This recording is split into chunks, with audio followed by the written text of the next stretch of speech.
আগামীতে ঘটলে আবার আমরা প্রতিবাদ করে আমরা দাঁড়াবো। কালকে কালকে ঘটনা ঘটেছিল ওই ঘাস কাটালি, ঘাস ওরা আক্রমণ বলেছে কি না তোমরা ঘাস কাটলে পালিয়েছো, উল্টা চাপ দিয়ে ওরা এসে ক্ষয়ক্ষতি ওরাই শুরু করে দিল। গাছগাছালি যন্ত্র ভুট্টা সব কিছু ওরাই তো ক্ষয়ক্ষতি করলো। করার পরে ওরাই উল্টা চাপ দিয়ে গ্যাস বম দুনিয়া পাথর টাথর নিয়েছে সব কিছু বাংলাদেশের অভিযোগ চালিয়ে বাধ্যকে আমরা বসে থাকবো। বাধ্যতা আমরা প্রতিবাদ করার জন্য প্রস্তুত, না করলে তো হবে না। প্রতিবাদ যদি না করি ও করবে আমি ছেড়ে দেবো, তাহলে কি হলো? আমরাকে বাধ্য মোকাবিলা করতে হবে। মোকাবিলা না করলে কি হবে? ওরা তো বহুত কিছু করেছে, আমরা তো কিছুই করিনি। আমরা তো সীমান্ততে আমার জমি আছে, আমরা যদি না আসতে পারি তাহলে কি এটা সম্ভব? কালকে যে ব্যাপক সংঘর্ষ হয়েছিল, ভারতীয় বিএসএফ বলছে যে আমাদের কিরণগঞ্জ সীমান্তে আমাদের কিছু গম কেটে নিয়েছে, কিন্তু সেখানে তারা প্রমাণ দেখাতে পারেনি। তারই একটা ভুল বুঝাবুঝির জের ধরে তারা আমাদের বাংলাদেশের যে সীমান্তে আমের গাছগুলো বয় গাছগুলো আছে তারা কেটে ফেলেছে এবং বিএসএফ সাথে ছিল তাদের জনগণের। আমাদের জনগণ এখানে কৃষকরা কম ছিল, সেই জন্য তারা তাদেরকে আক্রমণ করে এবং কয়েকজন কৃষক আমাদের এখানে আহত হয়ে যায়। আহতর ফলে তারা কাউকে মেডিকেলে ভর্তি করে, কাউকে প্রাথমিক চিকিৎসা দেওয়া হয়। এবং পরে যখন গ্রামে খবর হলো যে বিএসএফ আর এবং ভারতীয় জনগণ আমাদের সীমান্তে ক্ষয়ক্ষতি করে দিয়েছে, তখন গ্রাম থেকে অনেক লোকগুলো ছুটে আসার ফলে ব্যাপক সংঘর্ষ শুরু হয়। বৃষ্টির মতো ইটপাটকেল শুরু হয় এবং আমরা জনগণকে থামার চেষ্টা করি বিডিআরের সাথে, এবং ওনারাও জনগণকে বিএসএফ পরে থামার চেষ্টা করে। কিন্তু প্রথম উস্কানিমূলক যে ব্যবহারটা করেছে বিএসএফ, যে তাদের জনগণকে আশকারা দিয়ে তারা দ্রুতগতিতে আমাদের যে ফসলের ক্ষতিটা করেছে সেটাই মারাত্মক হয়ে যায়। এখানে বাংলাদেশের জনগণ তাতে ক্ষুব্ধ হয়ে যায়। অতিরিক্ত ক্ষুব্ধ হওয়ার ফলে ইটপাটকেল বৃষ্টির মতো শুরু হওয়ার ফলে একটা ব্যাপক সংঘর্ষে জড়িয়ে পড়ে দুই পক্ষ এবং অনেকগুলো আহত হয়ে যায়। তারপরে প্রচুর পরিমাণে বিজিবি আমাদের সাথে আসলো এবং ভারতীয় বাহিনী বিএসএফ প্রচুর পরিমাণে মোতায়েন হয়ে গেল।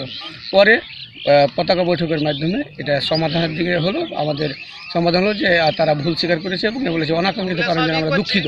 কিন্তু যদি এখন এভাবে থেকে যায় তবে মন ধরে হয়ে থাকবে এবং সামনে যদি আমাদের কোনো ক্ষয়ক্ষতি করে, আমরা গ্রামবাসী সবসময় বিডিআরের সাথে আছি এবং থাকবো। বিডিআরকে মাঠে ফেলে আমরা গ্রামবাসী গ্রামে ঘুমাবো না, প্রশ্নই ওঠে না। কাজে এখন আমরা চাই উচ্চ পর্যায়ের মাধ্যমে বৈঠক করে আমাদের এই সীমান্তের একটা সুষ্ঠু সমাধান আমরা চাই। সমাধান না করলে এইভাবে কৃষকদের মধ্যে একটা দ্বন্দ্ব সংঘাত লেগে থাকবে। পরে এটা নিয়ে আমরাও ঠিকমতো গ্রামে থাকতে পারি না, তখন সীমান্তে চলে আসতে হয় তাদেরকে থামার জন্য। কাজে আমরা চাই যে এটা একটা সুষ্ঠু সমাধান কামনা করি। আমরা যে কোনোভাবে উচ্চ পর্যায়ের মাধ্যমে বৈঠক করে এটা যেন একটা সুষ্ঠু সমাধান হয়, এটা আমরা সবাই এলাকার লোক চাই এবং কৃষকরা যেন মাঠের ভিতরে সঠিকভাবে তাদের জমিগুলো আবাদ করতে পারে। গতকালকে সকাল 10:30টার সময় আমাদের ওই কিরণগঞ্জ সীমান্তে ওটা হলো 177 4S পিলার নাম্বার।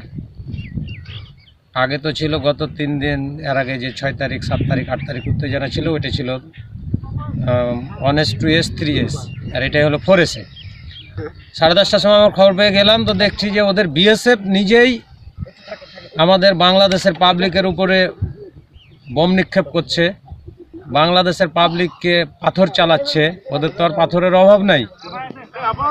আমাদের এলাকা থেকে আমাদের বিজেপি এটা অনেক ধৈর্যের পরিচয় দিয়েছে যে বিজেপি কোনো অ্যাকশানে যায়নি। আমাদের বাংলাদেশের মানুষকেই তারা বুঝিয়েছে যে আপনারা সহিংসতায় জড়ায়েন না।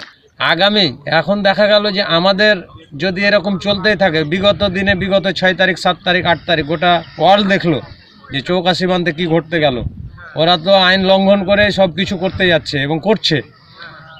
ওরা যে দমন পীড়নটা শুরু করেছে, গতকালকে যে নারকীয় একটা তাণ্ডব চালিয়েছে বাংলাদেশিদের উপরে, আমরা আগামী দিনে চেষ্টা করব যদি তারা এ ধরনের কাজ অব্যাহত রাখে, আমরা আমাদের তরফ থেকে প্রতিহত করবই করব।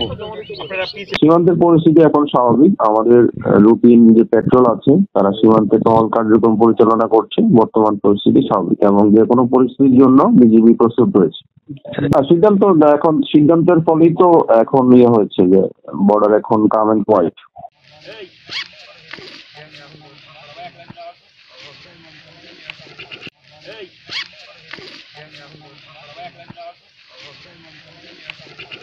ভুট্টা থেকে গম থেকে সব দিয়েছে, তো যৌথভাবে